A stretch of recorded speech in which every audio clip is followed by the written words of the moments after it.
আমাকে মরে যাও শঙ্খ। কে তুমি? আমি তোমাকে চিনি না।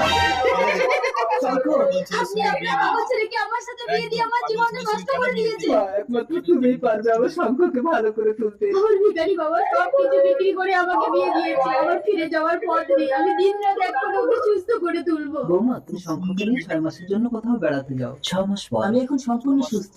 তুমি আমার কে হও পদ্ম? সেটা না হয় ঘরে গিয়েই বলবো। এই মেয়েটাকে আমার ভীষণ ভালো লেগেছে। তুমি কথা বলে আমার সাথে সেট করে দাও না পদ্ম। ওই মেয়েটা কি করবে শঙ্খ? তুমি কি চাইছো আমাকে বলো না, আমি তোমাকে দেবো। তার মানে তুমি আমাকে পাওয়ার জন্য আমার সেবা করছো?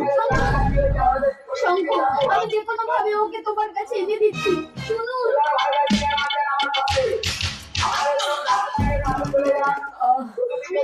তুমি রাজি? চলো আমি তোমাকে বিয়ে করে বাড়ি নিয়ে যাবো। হ্যালো, বাবা, আপনার ছেলে সম্পূর্ণ সুস্থ হয়ে গেছে। আজই বউ নিয়ে বাড়িতে আসছে। এই কই গো শুনছো?